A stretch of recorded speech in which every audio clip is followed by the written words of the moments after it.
Al-Fatihah. Bismillahirrahmanirrahim. Alhamdulillahirabbil alamin. Ar-Rahmanir Rahim. Maliki yaumiddin. Iyyaka na'budu wa iyyaka nasta'in. Ihdinas siratal mustaqim. Siratal ladzina an'amta 'alaihim ghairil maghdubi 'alaihim waladdallin. Kok tunggu itu. Ya dimulai saking khutbatul Husain bin Ali radhiyallahu anhu. Sing ra damel iki ngrungokno mawon niku lho sing. Dikuras kalim khotimah bahwa ini kitab Hayatus Sahabat tentang sejarah sahabat. Hasan Husain itu zuriyah Nabi lewat jalur Ali. Jadi Hasan Husain itu putrane Sayyidah Fatimah binti Rasulullah sallallahu alaihi wasallam. Kenapa saya milih naskah niki? Mergi niki pas 10 Muharram. Jadi di hari ini Sayyid Husain dibantai kalian pasukan sinten Yazid. Makanya kalau di Syiah 10 Muharram itu ada upacara penyakitan diri karena mengenang luka derita yang diderita sinten Sayyid Husain. Dan ini yang perlu terangkan ngeten. Zaman Nabi Sugeng. Nabi sebagai tokoh muslim, tokoh mukmin. Ini rungokno tenan ya. Ciri utama tokoh mukmin ku iman ambek keputusane pangeran. Termasuk Nabi untuk informasi saking langit bahwa nanti Sayyid Husain akan mati nopo dibunuh. Tapi Nabi sebagai mukmin sejati tidak ngeluh karena terbunuhnya Husain toh akan melahirkan tonggak kebenaran yang sejati. Kayak mati ini para pejuang, mati ini jenderal-jenderal pejuang sing lahirno kemerdekaan. Mati ini Sayyid Husain jadi simbol siapa saja boleh berani mati demi kebenaran. Paham ya? Nabi tapi juga sering muji Said Hasan, termasuk Syabdul Qadir Jilani, Said Muhammad Alawi itu Al-Hasan. Said Hasan melihat kompromi itu lebih baik ketimbang prahara, ketimbang tragedi. Sehingga era Said Hasan disebut Amul Ijtima, di mana Said Hasan memutuskan pemerintahan diserahkan Muawiyah semua, yang penting umat Islam aman, tidak terjadi konflik, terjadi stabilitas. Said Husain menentang kebijakan kakaknya. Dia yang hak harus hak, meskipun harus mati taruhannya. Sehingga dua cucu Nabi menjadi simbol kompromi demi kebaikan umat, yang jadi simbol berani mati demi kebenaran. Kamane nak urip ya demi kebenaran, nak mati ya demi apa? Kados kula ngaten iki. Umpama aku wani urip, mergo kula yakin iso mulang Quran. Umpama aku mati, mergo aku yakin ketemu pangeran luwih apik timbang ketemu Mustofa. Paham? Jadi urip ya perkara demi pangeran, mati ya demi apa? Pangeran. Disebut inna sholati wa nusuki wa mahyaya napa? Wa mamati lillah. Dan itu sudah pas karena yang Sayyid Hasan melambangkan wa hayati demi wa mahyaya demi kebenaran. Sayyid Husain wa mamati demi apa? Kebenaran. Walhasil era Sayyid Hasan pemerintahnya tunggal yaitu di Muawiyah karena haknya Hasan sebagai khalifah. Hasan kan bin Ali, harusnya kan jadi khalifah menggantikan sinten Ali, tapi haknya itu dikasihkan sinten Muawiyah. Haknya Husain diambil oleh Husain. Anaknya Muawiyah Yazid tidak terima, akhirnya Husain dibantai. Nah ini lewat ngaji ini sampean ngerti kenapa Sayyid Husain milih itu, ya, milih metode itu, milih pilihan itu. Kenapa Sayyid Hasan milih amul nabu'is istimewa. Dan ini mengkaya kalau terangkan, yang jelas dengan referensi sanad mutasil sampai Sayyid Husain. Kalau piyambak perasaan kula nganti sakniki nggih ngoten. Sebab itu Nabi ngajari tentang hidup dan mati. Allahumma ahyini ma kanatil hayat khairan li wa tawaffani ma kanatil wafat khairan li. Ya Allah, saya hidupkan kalau hidup itu lebih baik bagi saya. Dan saya matikan kalau mati itu lebih baik bagi saya. Ora oleh wong nentokno nganggo ikhtiare dhewe ora oleh. Ya Kanjeng Nabi pinter, nak darani urip ku gampang. Dadi Kanjeng Nabi nak ndonga ngoten. Ya Allah, hidupkan saya selagi hidup masih baik bagi saya dan matikan selagi mati lebih baik bagi saya. Kenapa Nabi cara berdoa begitu? Ya kadang dalam banyak hal memang hidup itu lebih baik. Kadang dalam banyak hal ya mati itu lebih. Makanya sebagian donga luweh diplomatis, luweh napa. Bisa diterima secara optimistik tapi tidak mengurangi tawakal. Jadi Nabi nanti mari donga malih. Allahumma ij'alil hayata ziyadatan li fi kulli khairin. Eling-eling. Allahumma ij'alil hayata ziyadatan li fi kulli khairin. Wal mauta rohatan li min kulli syarrin. Wal mauta rohatan li min kulli syarrin. Ya Allah, jadikan hidup saya itu sebagai bekal menambah kebaikan. Kalau saya mati, anggap saja akhir dari segala kejelekan. Mulane kula bolak-balik matur, nek ana mayit dilepas mesti apik. Mbok bajingan ana penjahat mesti apik. Kok penjahat apik nang mati, berarti rohatan li min kulli syarrin. Berarti itu terakhir kejahatan. Mulane kira usah protes.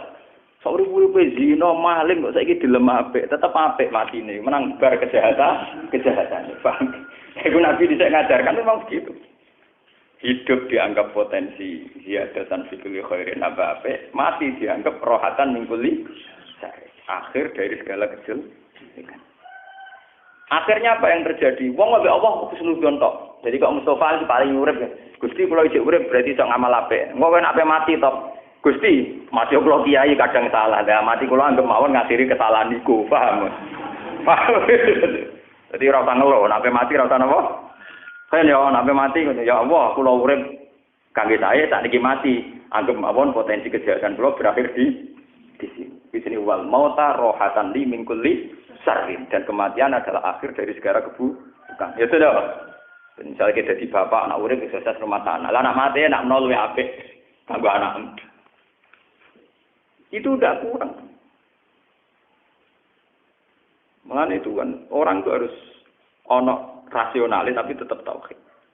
Lah Said Hasan Husain itu melambangkan itu semua. Hasan milih kompromi demi kestabilan umat Islam. Husain milih mati demi tegaknya apa? Kebenaran. Ini mungkin kalau waca terakhir pidato Said Husain ketika beliau memutuskan revolusi melawan Yazid. Ya, jadi ini kalau waca teks pidato Said Husain ketika beliau revolusi mutusno melawan sinten? Yazid. Padahal itu taruhannya nyawa, taruhannya apa? Nyawa. Taruhannya nyawa. Mungkin nggih kula waca teks pidato Said Hasan. Kenapa dia kompromi dengan kebatilan? Yazid Muawiyah itu kan memerintah secara batil karena ilegal lewat revolusi ngudita Sayyidina Ali. Tapi masih ilegal lah nak dilawan tetap jadi berdarah.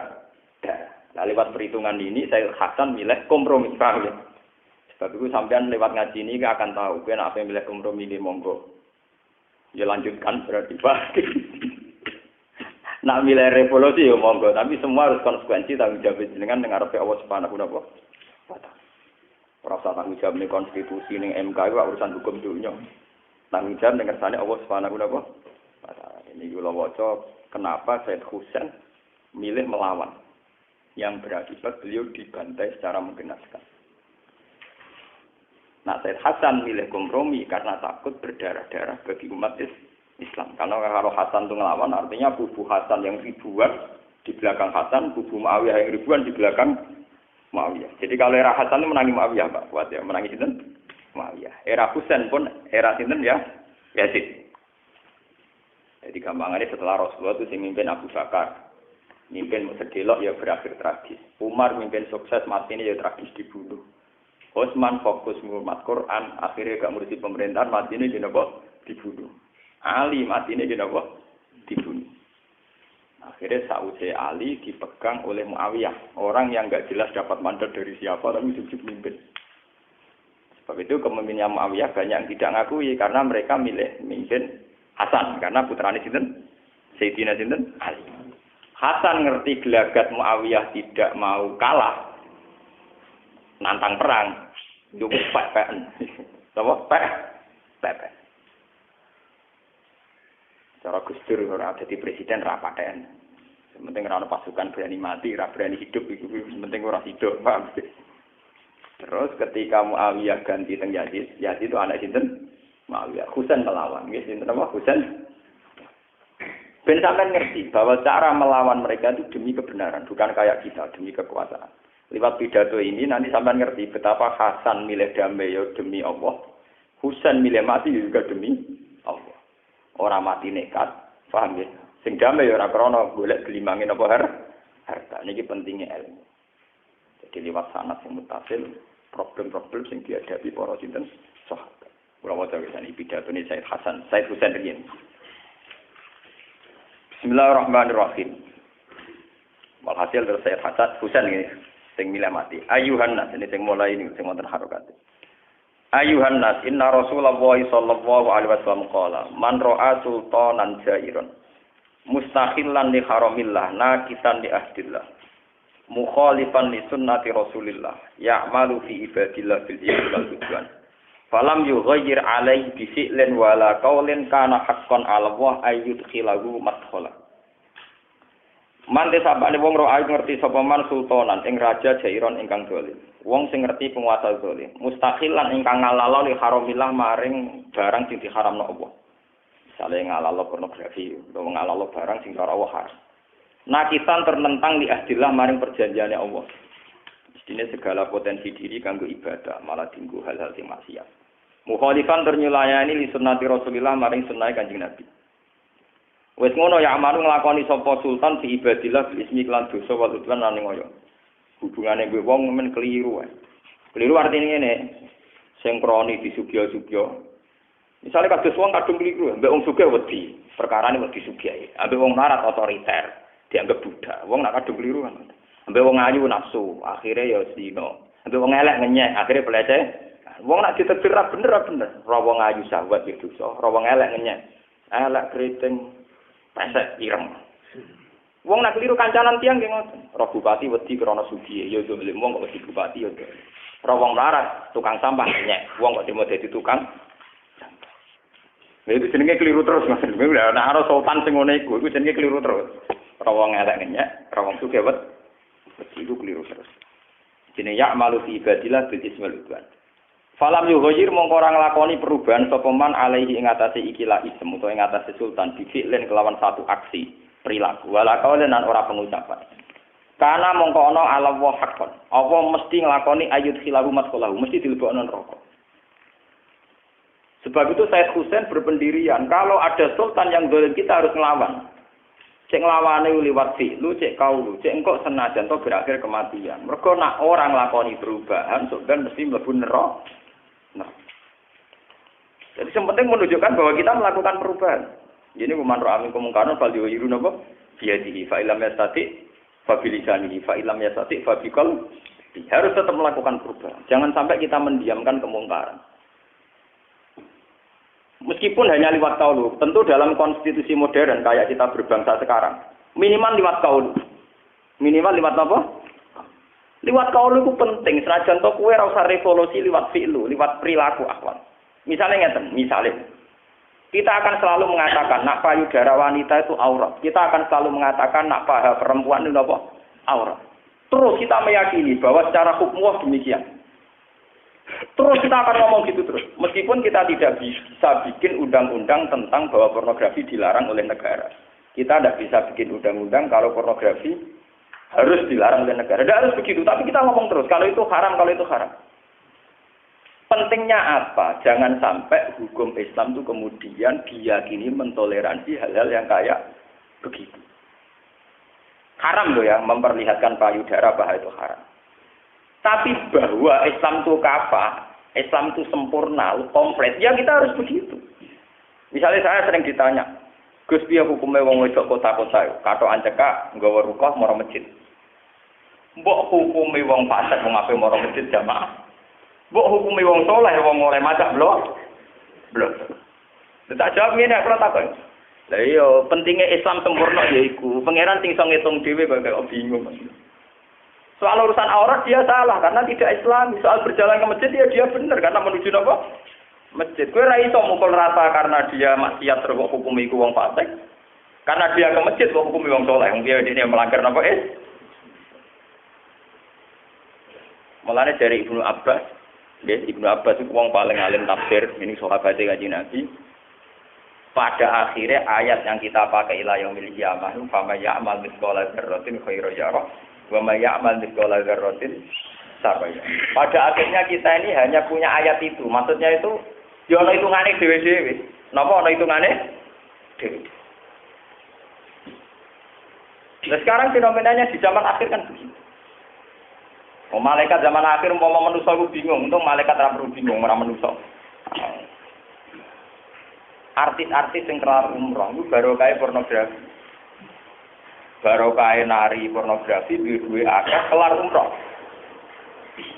Lah buktine apa? Hadroh utawa samroe kiai-kiai iku ora kelar umroh. Mergo pas nari kanggo bacaan Islam, paling banter untuk mangan. Sing blontor cepet dhuwit cepet iso paham. Ana grup samroh iso umroh. Mergo ora porno. Ora ana apa porno. Sing pornografi cepet untuk duwe akeh cepet. Lah misale malaikat kon nulis, umpama malaikat iso mikir. Piye oleh nulis? Umroh ya apik, duwike kok pornografi. Berarti umroh barokah pornografi.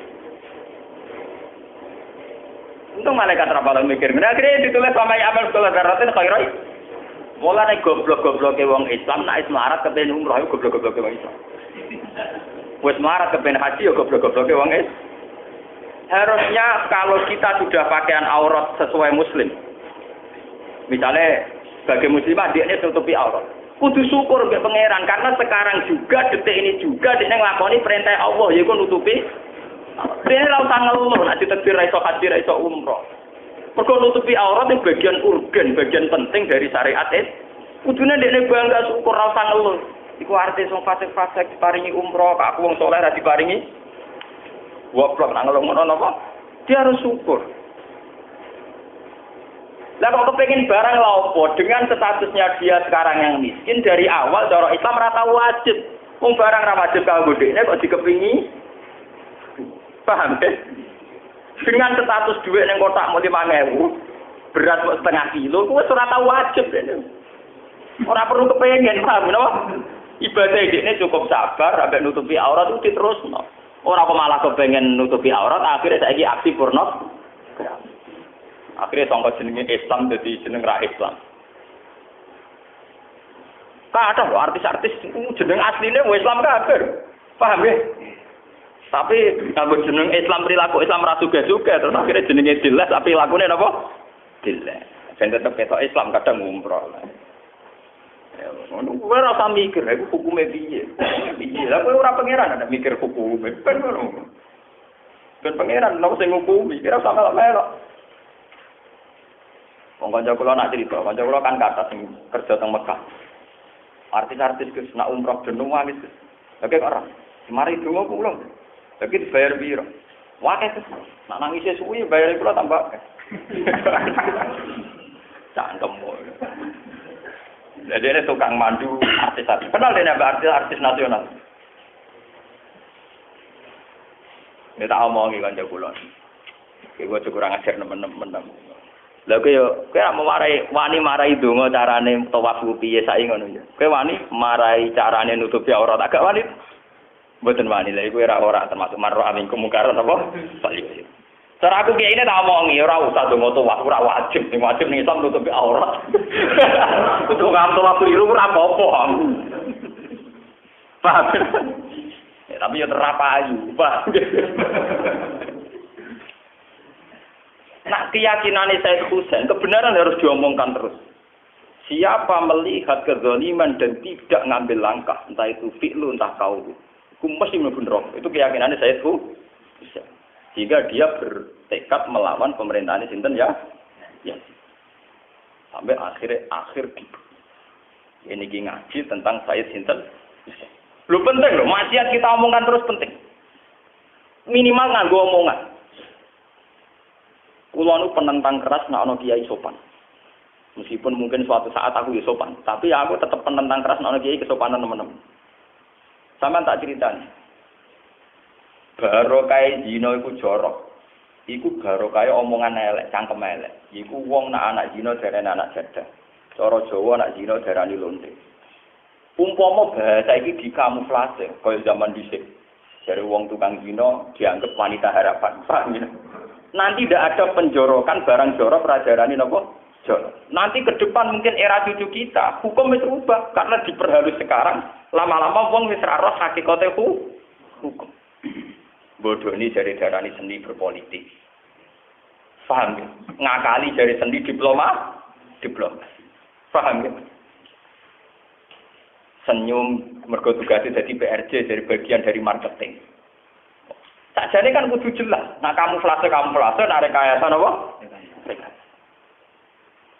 Sekarang agama rusak itu karena mudahana. Lihat coba, hampir umat itu meyakini kenapa wanita boleh tampil di panggung. Gara-gara, oh nyatanya Pak Yai itu ya kersa rawuh. Lagi ini rawuh yang diundang. Bagian mau itu khasanah lah, cara durungnya samroh juga. Meriang dia ini. Dia ini tentang. Orang bisa ngoni. Orang tentang, dia keyakinannya tetap khas. Akhirnya ya ini meriang, gak jelas. Positif, gak jelas. Itu cara kaya Husain, jenis kiai ini bengkolang tenan. Cara madamnya jenis. Ini sing fakta Husain maksudnya. Engkau Said Hasan bisa menang. Nah, rai-rai Indonesia milih Said Hasan, itu aman. Rai-rai Indonesia milih madamnya jenis. Said Hasan. Tapi sampai lewat ngaji ini ngerti bahwa dua cucu beliau itu menjadi dua simbol kebenaran yang sama-sama dibutuhkan umat. Ini sama-sama dibutuhkan apa? Lalu kalau nunggu tentang pangeran, muka udah dikira mulia teman-teman. Artinya ya muka-muka, mulia sama tadi pun keluar ya. Kalau nunggu bayang udah dikira itu alim tahqiq tapi mulianya sedengan. Ya, ono sing seneng, ono sing ora terus. Pokoknya sing biasa-biasa. Saya ingin menunjukkan ke umat bahwa dari awal saya sebagai ulama hanya bahagia dengan Allah Subhanahu wa Ta'ala. Bukan karena pengaruh, bukan karena materi. Kalau nggak diutang di masalah, seneng loh. Ben kaya umumnya wong. Ojo sampai aku jadi ulama sing sempurna. Misalnya duit mesti duit, mobil mesti duit, nanti kajet. Nanti umat mengira bahwa saya sekarang kita seneng enjoy itu karena saya bergelimang harta. Makanya banyak ulama-ulama yang milih jasa, tidak punya apa-apa. Untuk menunjukkan bahwa keasikan dia sebagai ulama dengan Allah Subhanahu wa Ta'ala. Meskipun juga tidak salah kalau ada ulama yang mau bergelimang harta. Tapi kan urusannya dia, tanggung jawab dia. Artinya semua ulama harus bertanggung jawab terhadap proses-proses simbol agama. Lalu kalau asik pas ngaji memang, ngeten iki mau. Ditamoni tiyang di mboten asik, kula biasa-biasa. Ane kata sing salah paham deh. Gus Ba nak ngaji asik ramah, nak ditamoni kok gak ramah. Lah aku kiai tamu to. Piro-piro tak petuki ya, ora tak usir piro-piro. Tamu dalam prosedur Nabi dan itu diikuti ulama. Itu walakin idadu itu. Tamunya harus nunggu diundang, khusus Nabi dan para ulama. Karena nanti kan Nabi ngurusi tamu resiko berjuang. Salah apa jamaah ono tamu, apa perang ono tamu, berber. Jadi tamu khusus Nabi walakin idadu itu. Ngenteni dipang. Wong Jawa nganggo dalil manro apa falyukrim doi. Nah ono tamu kudu dimulyakno. Tapi iku kan kitab sepihak. Wong sing di omah ana tamu mulyakno, tamune iku kudu mulyakno sing duwe omah. Ono masalah keluarga, ono masalah ngaji, masalah istiqomah. Misalnya wong toreko bar subuh di wiridan, wae duha di wiridan, wae qobla guru bisamti duwe. Dan ana tamu ganggu. Jatah lakola ping 1000, akhirnya dadi jatah gedebus. Wong jagongan tetep akhirnya bakatane sing ora. Misale di istiqomah setengah 5 dah wiridan nanti guru bisamti terus ana tamu. Budi, mengko bisnis ngeten terus budi waduh lakola lagi. Padahal ning ati sampe maca kulhu ping 1000, gara-gara tamu bakatane ternak sapi, melencenge kadoan. Bar kulhu dadi ternak napa? Jadi sapa tamu gak kriminal? Melenjangi kakek. Lalu wong alim sing top-top kowe badhe nyati badhe kula ngus mau tenan tamu. Gelem yo ngene, ra gelem yo wis. Kowe ketemu tamu bedak pejama bar. Nah, kula rasa ekstrem iku tapi separuh, tak latih separuh yen. Jeng ben tapi tak full no, tapi nek ditetir rodok tua tak full no, tapi tak latih separuh yen. Paling gak umat itu tahu. Jamaah kula mulai Bojonegoro yo sering itu. Gus kula kapan sowan jenengan? Sowan pas ngaji titik. Sowan pas ngaji titik. Karena itu bahaya sekali kalau ulama menerima tamu secara umum itu bahaya. Bahaya bagi tamu itu juga bahaya bagi ulama. Misalnya sing diwiridan barape maca kulhu ping 1000 gara-gara ana tamu bakatane ternak napa? Terus kula sebagai ahli Quran ape neliti Quran ape gawe format sing luwih apik gara-gara ana tamu. Basa-basi. Anake pinten Gus? Loro. Anak kula 3 Gus. Dongakno Gus. Yo. Terus wae ape bakat Quran dibakat anak, medune yo kakean. Kula lho sampean ora tamu. Apa ora karena tamu rasa nolak ora payu to. Kok Mustafa wis dadi kiai lah ora ade tamu. Lah kan ora usah nolak ora duwe napa? Jadi ora usah napa? Santai lah. Malah tuh enak. Buatin kalau cerita ini pentingnya, makanya di riwayatnya Ahmad bin Hambal. Ahmad bin Hambal termasuk wali top yang termasuk Madzhabul Arba. Allah itu tidak akan mencabut barokatal ardi hatta la yuqala lil zalim anta zalim. Jadi dunia iki rusak, nak wong zalim wis diomongi ora zalim. Hatta la yuqala lil zalim anta. Jadi sebetulnya bahasa harus konsisten. Sing maling tetap kita arani maling, sing lonte kita arani lonte, sing solihah kita arani solihah. Secara bahasa kita meskipun atas nama agama juga, lonte ya hak tobat, paham ya? Maling ya hak. Tapi bahasa jangan dirubah. Ciri utama Quran Furqan, di sing hak diomongno hak, sing batil diomongno. Ojo dirubah, nek dirubah bahaya. Misalnya koruptor di duit 1 miliar. Mestinya bahasanya dia tetap koruptor. Tapi ndak, gara-gara rapati konangan utawa nyiwap kiai dibangun masjid megah entek 0,5 miliar. Ngamal 0,5 miliar kok duit colongan dianggap dia ini pendiri masjid. Statusnya koruptor hilang jadi pendiri masjid. Lha iku bahaya nek agama begini napa? Sing wong soleh bendera itikaf mau disebut pembersih masjid ora lara. Lara ta. Sing koruptor kegelar muassis pendiri masjid sing istiqomah itikaf bedino mau digelari pembersih napa masjid terus nak duwe karep sing wong saleh sing menghadap kok kalah sugih kalah napa sugih. Lah itu cara mazhab Syekh Husain itu begitu ekstrem niki sing Syekh Husain samangke kula wacaaken sing mazhab Syekh sinten Hasan. Jadi keyakinan Syekh Husain siapa yang melihat kezaliman dan tidak ngambil langkah bifi'lin wala qaulin pasti masuk neraka. Mulane ulama itu pokoknya kudu ngomong terus, keliru lah kok ngomong terus. Oh, hukum pokoknya harus ngomong terus. Lho itu memang nasnya ulama. Mulane kula nak pas ngaji ngomong terus, ulama harus ngomong. Kurang bisa nglakoni pokoknya ngomong terus.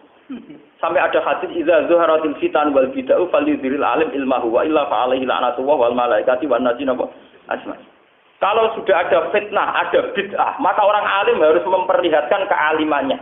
Kalau tidak dia kena laknat. Wong alim kudu ngetok orang alim. Nah orang malah kena laknat. Jadi mulane kula biasa ngaku ngalim biasa. Nah orang malah kena laknat. Jadi misalnya aku ngaku bodoh, cara pengiran ra sopan malah. Jika ilmu sih tetep ngaku bodoh. Iku tuh gale dikei mangan wareg aku lesu. Iku kurang ajar jenenge. Malah wong salah paham. Aku ngaku ngalim dari sombong goblok-gobloke wong. Kowe nek dikei dhuwit pangeran, dikei wareg yo ngaku wareg, aja ngaku napa? Paham? Nek dikei ngalim yo ngaku napa? Lho kula wingi nembe malam Setu debat besok orang kiai gara-garanya. Kula niku akan bahaya kalau Islam hanya diimplementasikan, disimbolkan oleh yayasan Islam. Misalnya ada MTS, ada Aliyah Negeri, ada IAIN, ada UIN. Akan bahaya kalau Islam hanya terwakili oleh simbol-simbol ini. Karena nanti pada akhirnya kiai yang di situ, misalnya kula, kiai alim sing ning kono. Karena bentuknya sudah yayasan Islam, misalnya yayasan Islam opo. Mucara Romanto Alijah opo, pokoknya yayasan opo ngono. Setelah saya ada di direktur di situ, pasti terjebak oleh permainan di situ. Saya akan mengeluh masalahnya jumlah siswa sedikit atau jumlah siswa tidak tepat waktu jam 7. Saya ngeluh mergo jumlah siswa tidak mau senam, tidak mau upacara. Lah wong kiai kok ngeluh perkara anak asuhe gak nopo? Gak nopo? Gak upacara. Akhirnya apa? Yayasan ini menjebak seorang kiai untuk berpikir harus ada upacara, ada senam, ada acara-acara khas modern. Dia menganggap masalah Islam di yayasannya itu.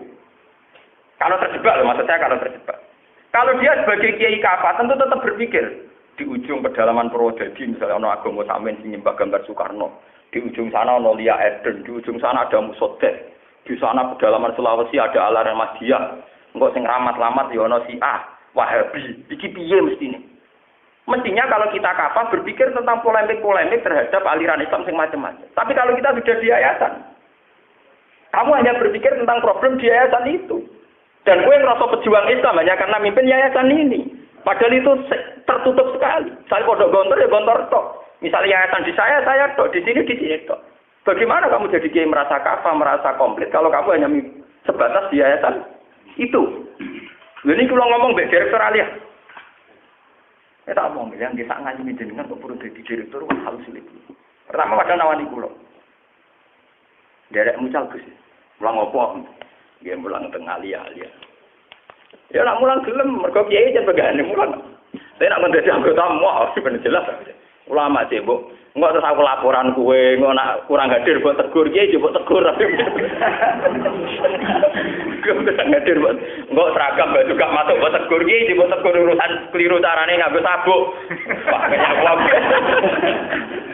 Nanti bahayanya yayasan Islam akan ada aturan-aturan sing ora hubungan dengan Islam. Wong alim kudu ditegur perkara ragasinan, perkara baju gak masuk. Ya udah gelas, ngono. Lho nek ini rapati kagok kaya rugen ra apa-apa. Ya aku gelem tapi itu kayak aturan. Tapi ini ku syarat yayasan kudu jalan. Lah iku aku mau ya iku.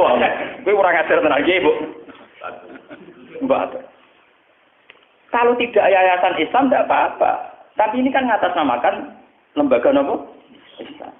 Tapi pakai aturan yang mempersempit umat Islam. Karena orientasinya dia itu hanya di yayasan. Loh, tidak apa-apa loh. Bukan berarti saya gedeng yayasan. Kalau terjebak, saya ulang lagi harus.